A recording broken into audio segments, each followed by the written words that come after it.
everyone, and welcome back to Office Hours here at the Professor's Kitchen, where I sit down in my office with my beverage of choice and we talk about a topic of my choice because it's my office.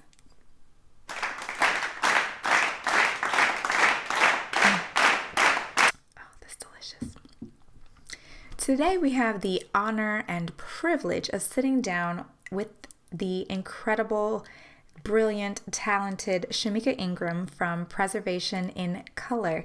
And we talked to her a little bit about success and failure in her career as both an engineer and an historical preservationist.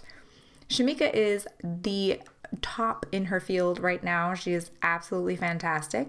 And so I am truly honored to continue our discussion about Women's History Month with someone who is literally making history. So without further ado, let's get into the interview. Hi, Shameika. Hi, How are you? I'm well. How are you? Good, thank you.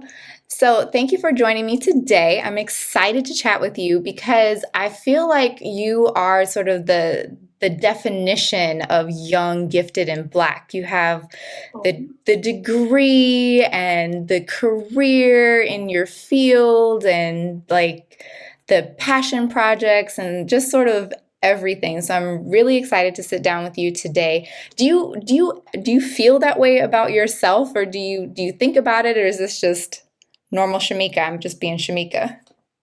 I would say I'm just being me. I'm not someone who, I don't necessarily like to talk about myself, so I'm not one who boasts and brags. So yeah, I just think of it as I'm just being myself. Okay, okay. Because oftentimes I feel like my students think that, once they've declared a major in something and they finish college, then that's it. But you definitely prove all of that wrong. Like what is your actual degree in, and then what is your official job title right now? So my degree is in architectural engineering. And my job title right now, I am a charrette facilitator. I work in our regional planning section within my agency. I have background experience in construction as well as project management. But in my current position, I manage a team of, along with the technical engineer, team of engineers, and we pretty much do like building assessments, project feasibility, just depending on our customers' needs to see if what they want is feasible for design and construction, what the design requirements would be, and what they should possibly anticipate of the cost for their project as well. That sounds all like it's like way over my head, but that's okay. That's okay. That's why you do Yeah. what you do, and I just, struggle along doing what I do. You're fine. That is so awesome. It's really cool. So, what do you consider then to be your most successful professional endeavor so far that's related to your major and your career? I would say thus far was simply getting the job out of college. I was one of those students who had to go to school full time and work part time, so that was a struggle. And coming out of college, I had student loans, so to be able to quickly do that transition out of college into my career field was definitely a blessing. And I knew I wanted to work for an agency where I could get a variety of experience in terms of building infrastructure. I knew I wasn't one to sit behind a desk and just answer emails all the time. I knew I wanted to kind of be out in the field, see the progression of a project. So I've been able to do both. And all of my work has centered around building infrastructure, vertical construction. So that's where my interest lies. And thus far, everything that I wanted to do within my career, I've done. Like I said earlier, I initially started off working in construction. That was my focus, but then I moved to project management, and now I'm working in planning, which is where I hope to kind of progress my career more long term. So I would definitely say getting the job, especially because I did summer internships while I was in college. So to see that networking and that experience did pay off for me, I would say once it was all said and done, and I was able to move into the professional world, has been my most successful endeavor thus far. So how long did it take after you graduated to really get into a job that suited you? Um, well, I graduated in December of 2009, and I started working March of 2010. Okay. And I jumped right in. And at that time, the agency that I worked for and still work for, they had a pretty much a rotational training program that they start you off in. So you get both engineering and construction experience, and I was able to travel and do different trainings. So I mean that transition wasn't long for me, and I mean I've been working for the agency actually 11 years this this month. So it's been a blessing, and I mean it's had its challenges, but I've enjoyed it thus far because I mean it's definitely put me in a position to where I can from here just I can definitely be in control of where I wanted to go next. That is the I feel like that time goes by really quickly. Did it feel like it went by pretty quickly? 11 years. Wow. That Yes, it does.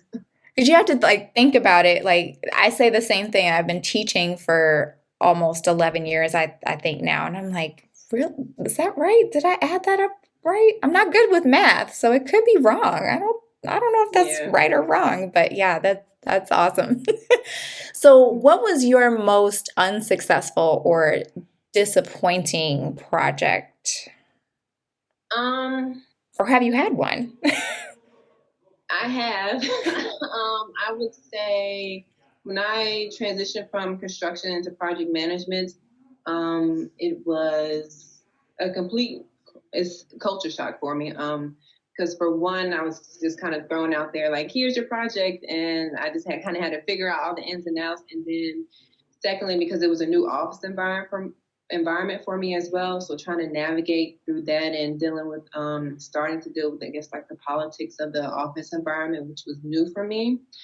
And the first project that I had as a project manager, it was very complex.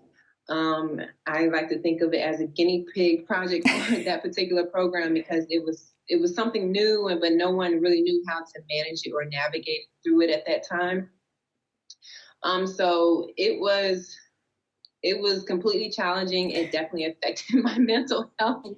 There were Oh, days I was like, I don't want to walk in this office at all. But it was definitely a learning experience.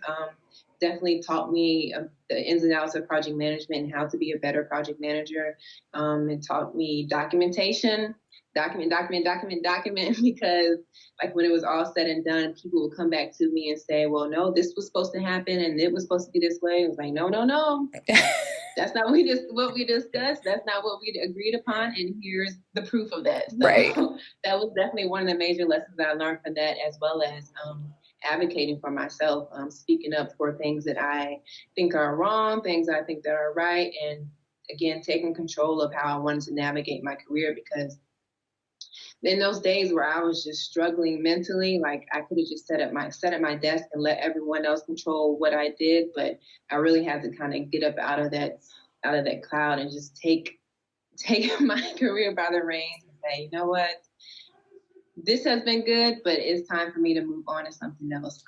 And that was probably the two biggest lessons out of that: documentation and being an advocate for myself within my career. Thank you for saying both of those things. The documentation, just feeds right into the English professor in me and trying to Mm-hmm. stress that, that it's not just, and I promise I try to get this across to my students that writing well and being able to convey your ideas in written form, it doesn't matter what field you go into, it's going to be important. It's so very, very important. And so thank you. Thank you so much.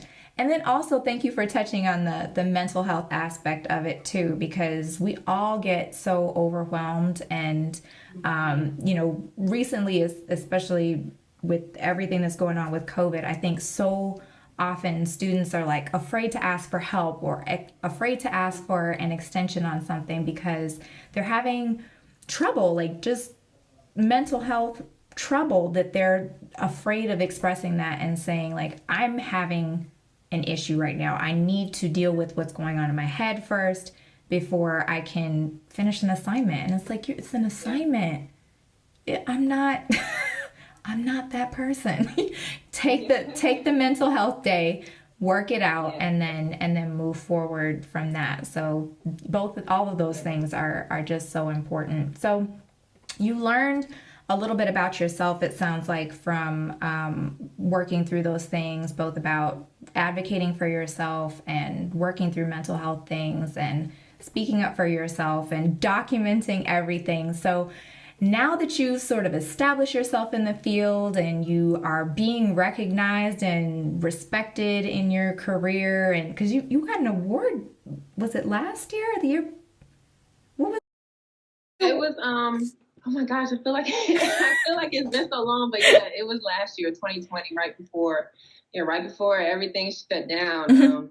My coworker and I, we were selected as modern day technology leaders for the Black Engineers of the Year Awards Conference. So we were able to go to DC last February, and we received our awards, and we were so excited because it's just like people were actually paying attention to the work that we were doing. So it was definitely an accomplishment for both of us. Congratulations. That was, I'm like, I know her. She's smart. I know her. So, so you've proven yourself then, and you're being recognized for all that you do. But it's clear from some of your passion projects that I've seen recently that you are capable of so much more, and you are pursuing the passion projects that you're doing. So what, first of all, inspired you to create Preservation in Color, and how satisfied are you so far with the response? Well, what inspired me was I hit, going back to mental health, I hit a point in my career. I was like, I don't know if I can do this. So in about 2017, I really was very intentional about taking time to myself and kind of figuring out what it is that I needed to be satisfied, not what everyone else wanted me to be doing. Yeah. So I knew I wanted to go back to the school. I wanted to go to graduate school for planning and urban design, and looking through and researching various curriculums. It was something that I knew I wanted to do in person because a lot of those curriculums actually had on-hand field experience. But living overseas right now, it just wasn't feasible for me. But also in doing the research in those graduate programs, I did notice that a lot of those programs had certificate programs. And one was through the University of Kentucky, and they have a graduate certificate program for historic preservation, which is like long-term, that is that's my passion. Okay. And so I entered the graduate certificate program, and just through learning about historic preservation, I learned that preservation work is holistic. It's more than just the restoration of buildings. It's really just, we have to understand the history and the context behind those buildings and those sites.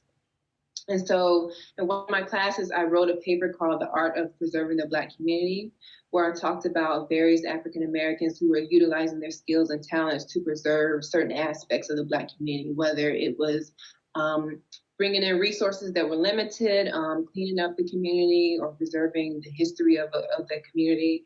And just from there, like, that was a concept that just stuck with me, but I didn't have anyone to talk to about it. So I was like, well, I'll write about it. And then I tried to write about it, and the creativity just wasn't flowing at that time. But again, being home, a lot of those creative juices started to flow again. So fall of last year, I was put in contact with a business coach, and she really helped me just kind of shape and mold that idea. In January this year, we finally launched the Preservation in Color blog, as well as the IG page.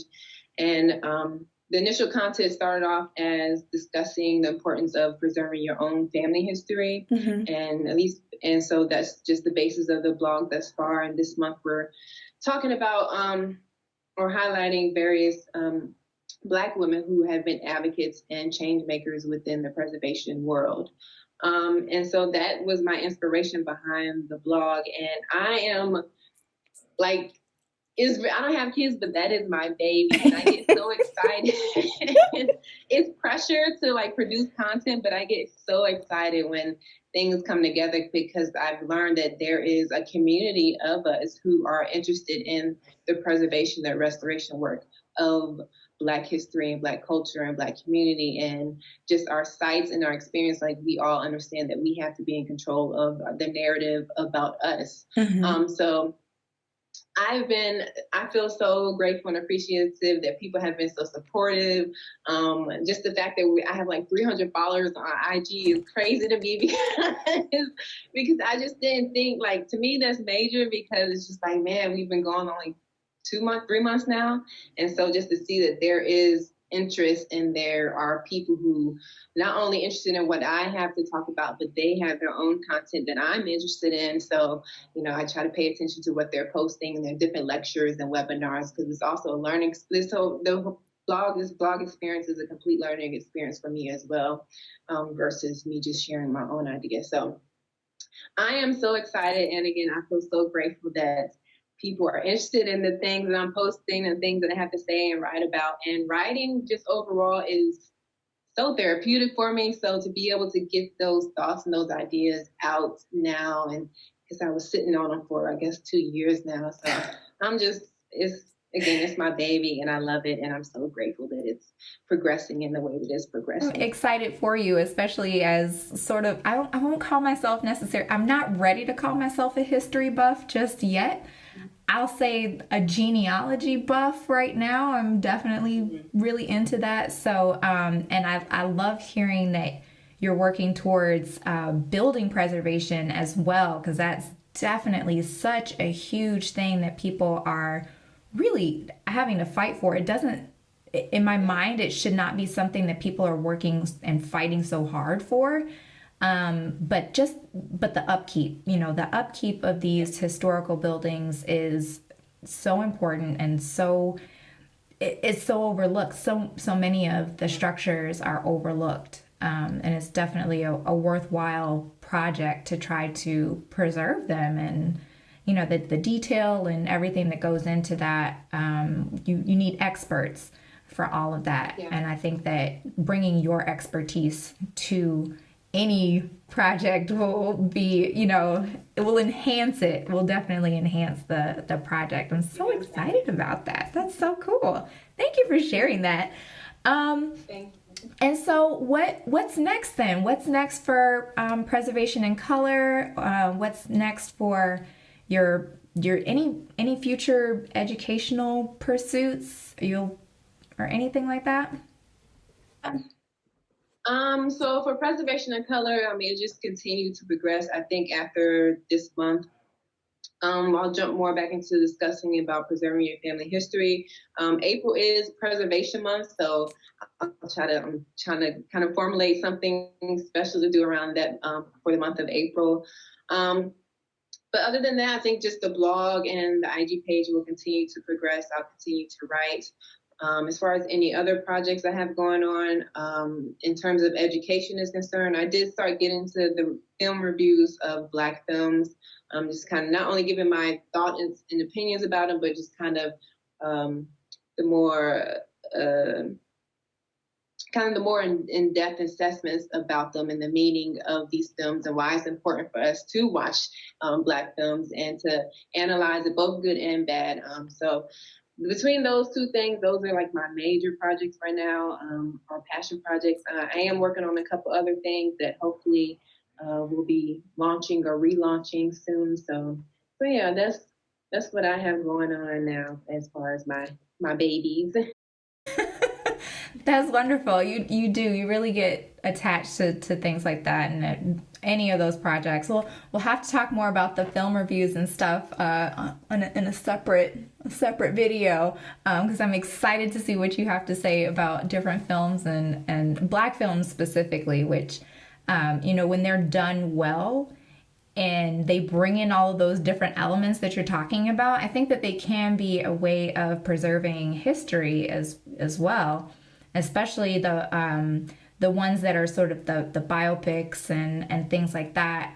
It's and filming them in certain locations where you get the architecture along with the story and all of that comes together and it's done well. I think it's exactly up your alley. You know, I'm looking forward to seeing what else you have to say about that and talking more with you about that. So, Yeah, we can definitely do that. thank you.